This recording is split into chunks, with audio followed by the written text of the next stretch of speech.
Olá, meus amigos e minhas amigas, tudo bem com vocês? Eu sou Gustavo Eugênio do CGE Consultoria e Estudos Jurídicos e hoje eu estou aqui de volta, pessoal, para dar continuidade a essa série de vídeos voltados para algumas profissões do nosso dia a dia. E hoje nesse vídeo eu quero conversar com vocês sobre o profissional frentista. Mas antes de mais nada, pessoal, eu peço que vocês acionem o sino de notificações para que vocês continuem recebendo esse conteúdo de direito do trabalho. Peço também que vocês dêem o like nesse vídeo para que o YouTube perceba que esse é um vídeo interessante, um vídeo de conteúdo para todos. E peço também que vocês compartilhem esse vídeo para que outras pessoas também tenham a oportunidade de conhecer esse e outros temas ligados ao direito do trabalho. Pois é, meus amigos, esse vídeo de hoje é sobre o frentista e é interessante como nós nos deparamos com muita frequência com alguns profissionais e a gente não para analisar o que acontece no dia a dia profissional de cada um. Quero conversar hoje sobre o frentista porque ele é um profissional que nos ajuda muito e ele, de certa forma, também coloca a sua vida em risco por nós. Meus amigos e minhas amigas, vejam bem, o frentista, como qualquer atividade profissional, ele terá os seus direitos garantidos primeiro na Constituição da República e depois analisando seus direitos na consolidação das leis do trabalho. Pois é, quando você for falar de frentista, você vai olhar a Constituição da República e a CLT. A partir daí, você entendendo essa premissa básica, você precisa conhecer alguns detalhes e algumas características. Veja bem aqui um dos primeiros pontos que eu vou passar para você aqui. É uma possibilidade, não é uma obrigatoriedade. Uma possibilidade de adicional de dupla função. Muitos profissionais, muitos frentistas, eles acumulam o cargo de frentista e caixa. Aí, a partir daí, você não irá se surpreender se você se deparar na Justiça do Trabalho em uma audiência trabalhista na qual a frentista ou o frentista pleiteou acúmulo de função. Isso aí é super normal, existe essa possibilidade e o juiz ou a juíza irá avaliar o caso concreto para ver se há a possibilidade da ocorrência ou não do acúmulo de função. Sempre se atendo, é claro, a aplicabilidade do artigo 456 da CLT, notadamente o seu parágrafo único, ou, em contrapartida, a impossibilidade de alteração do contrato de trabalho, conforme nós conhecemos do artigo 458 da CLT. Mas o que eu gostaria de mencionar para vocês é o seguinte: antes de se ajuizar uma ação trabalhista, muitos sindicatos atentos a essa peculiaridade do dia a dia do frentista já prevêem na convenção coletiva de trabalho dessa categoria um adicional. Mas foi o que eu disse, não há na lei nenhuma obrigatoriedade. E você sabe muito bem que a aplicação e utilização de acordos coletivos e convenções coletivas de trabalho, elas encontram autorização no artigo 7º da Constituição da República. A partir daí, existem alguns sindicatos que já prevêem um adicional, porque esses funcionários, esses frentistas, eles irão atuar como frentistas e também receberão o pagamento ali na hora do pagamento do combustível ou do outro serviço ali prestado. É muito comum. Existem alguns postos de gasolina que quem irá cobrar é até o caixa, mas na maioria das vezes, pelo menos nas vezes que eu vejo, na maioria das vezes, quem faz essa cobrança é o frentista. Então, o sindicato, já prevendo essa habitualidade, ele já coloca uma cláusula ali, já prevê uma cláusula na convenção coletiva de um adicional de, por exemplo, 20%, como eu já vi em convenção coletiva. Tem convenção coletiva que nada menciona, ou seja, não tem essa previsão. Então, provavelmente o frentista, se ele quiser receber esse acúmulo de função, ele terá que ajuizar uma reclamação trabalhista, juntando provas ou produzindo provas testemunhais para comprovar a existência desse acúmulo de função. E o juiz irá avaliar a pertinência disso ou não, mas fato é que já existem algumas convenções coletivas que prevêem isso. Não é muito comum realmente, mas existe até convenção coletiva que prevê o autoabastecimento.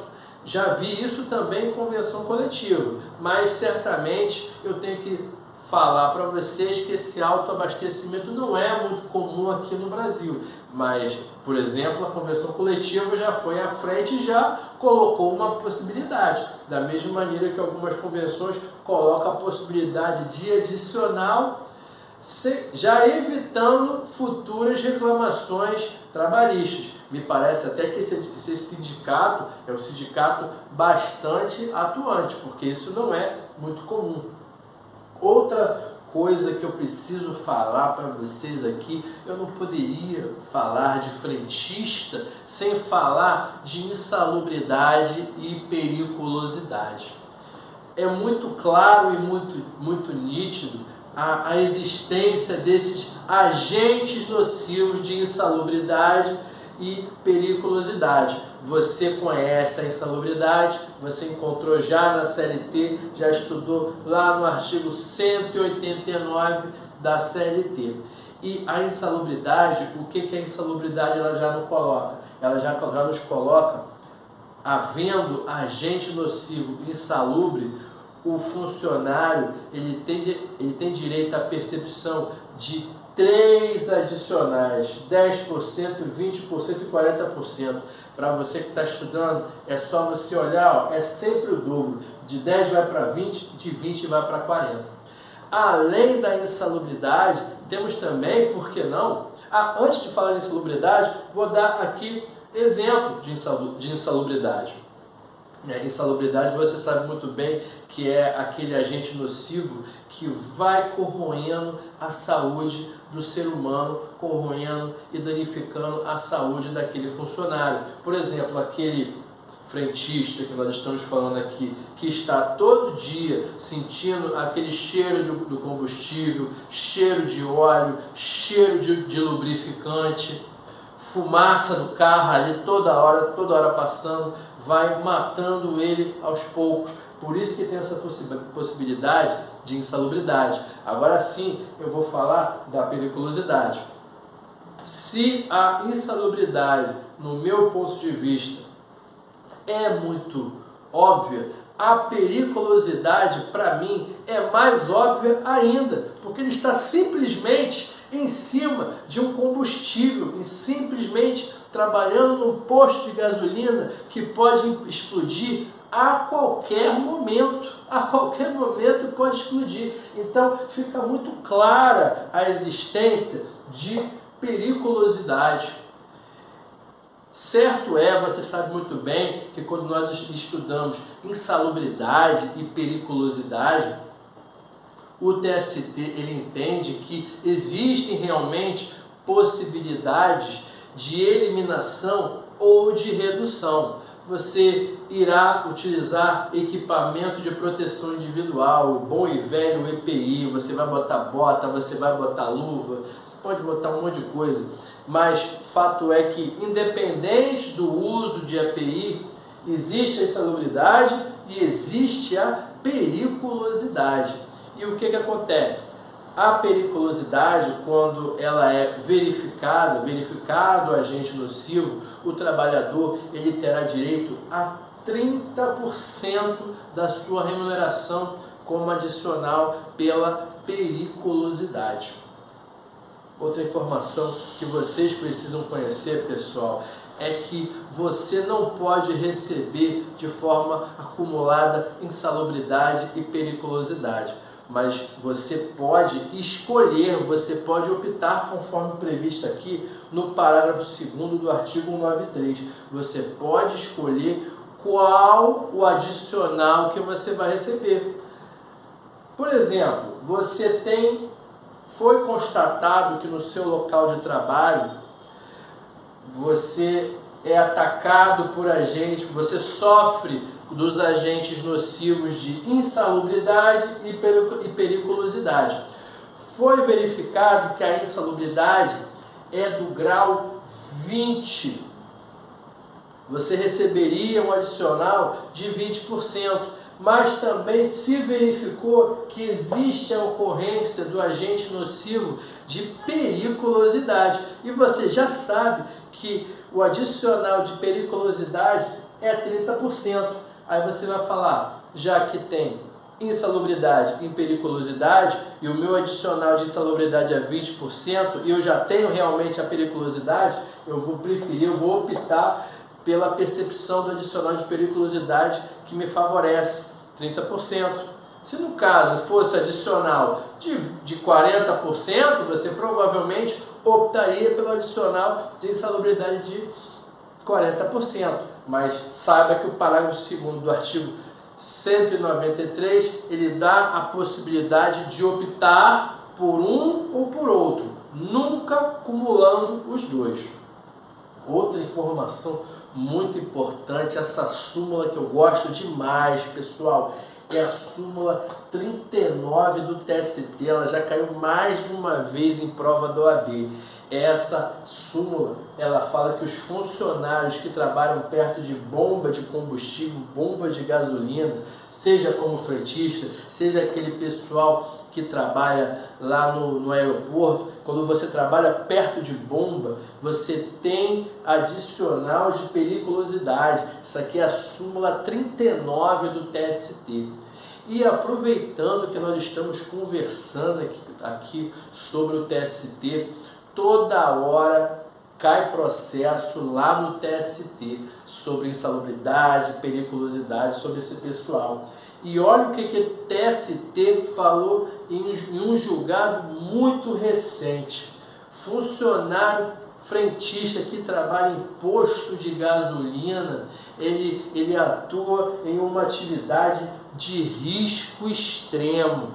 Foi um leading case que chegou lá no Tribunal Superior do Trabalho, ou para falar a verdade, tem vários casos que chegam lá, mas esse lead case foi um lead case interessante de um funcionário que ajuizou uma reclamatória trabalhista contra o posto de gasolina e o TST deu uma indenização de R$20.000, porque esse funcionário, esse frentista, ele foi assaltado 7 vezes, pessoal. Ele foi assaltado 7 vezes, ele era abordado pelos bandidos, pelos ladrões. Então, na hora que ele saiu da empresa, na hora que ele ajuizou reclamação trabalhista, ele pleiteou isso e o TST deu a indenização tem indenização de R$10.000, nesse caso teve uma indenização de R$20.000 lá no TST, e por entender que era uma atividade de risco extremo.